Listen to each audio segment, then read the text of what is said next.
beneath the mask. In the deep hollow of the earth, gears screamed to life. Luma stood at the controls, goggles pushed to her forehead, trembling as the modified flying machine roared behind her. Flames churned in the lower vents. The propellers rattled in rhythm. The stone chamber shook from the force of the engines, a beast straining to be born. Her voice cracked as she called to the watchers, "It is ready!" I am launching ! But before the ship could lift, a burst of smoke shot from the rear engine. Metal ground against metal. The lights sputtered, and the machine coughed, convulsed, and died. The chamber fell silent. The fury came fast. A blur of movement. A sharp crack. Luma's head snapped sideways as Jovan's hand struck her. She hit the ground with a cry, her cheek stinging, vision swimming. "I told you to launch it," Jovan bellowed. "I tried," Luma gasped. "It needs a stabilizer. The core, it wasn't ready." He kicked her in the ribs. Then again, Luma curled into herself, breath punched from her lungs. She didn't cry out. Not this time. But the tears blurred her vision as his spit landed on her apron. "Lock her up," Jovan growled to his men. "With her sickly mother and that half-dead brother. No food, no water. She will learn." The guards moved. Luma didn't resist.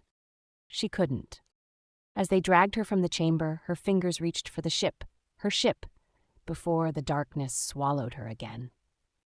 "Make sure no one enters the cave," Jovan ordered flatly as he turned to leave. "Anyone who does, kill them." That night the castle was quiet. In a small courtyard beneath the stars, Kristoff and Matthias sat on the steps, their laughter echoing through the stone. Kristoff balanced a carved wooden sword on his palm. Matthias mimicked a Templar's stance, cloak flapping behind him.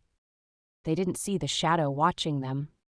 Jovan stood in the dark of the trees, unmoving, his eyes narrowed. He clenched his jaw, laughing, like nothing matters, like nothing's broken. He stepped forward fast, unrelenting.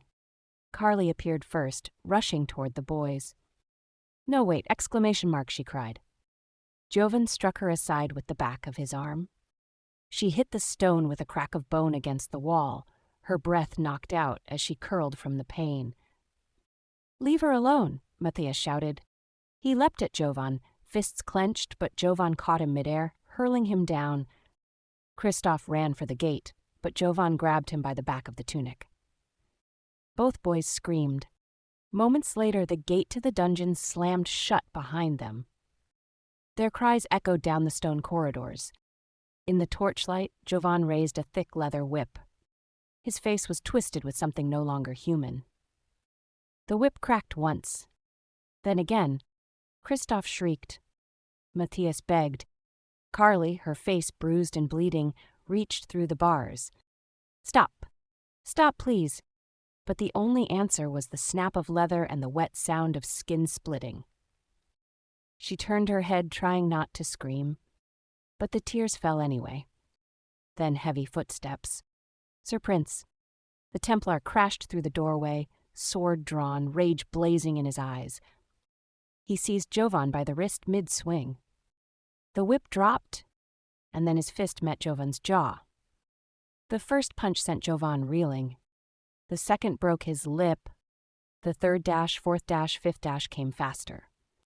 Sir Prince didn't speak. He struck, again and again, until blood splattered the stone, until Jovan collapsed in a broken heap. "Enough!" Lady Marlene's voice sliced through the silence. She had run after them, eyes filled with horror and grief. Her hands trembled as she placed them on Sir Prince's chest. "Enough," she whispered again. Sir Prince let Jovan fall. 2 Templars entered and hauled the unconscious man away. Lady Marlene walked beside them, silent, her face wet with tears she did not wipe away. Sir Prince turned, kneeling beside the boys. Their backs were raw, their faces streaked with pain. He lifted Kristoff in one arm, Matthias in the other. Behind him, Carly followed, limping, tears falling silently as she brushed hair from Matthias's face with trembling hands. Together, they walked toward the infirmary, toward healing, toward the long night ahead.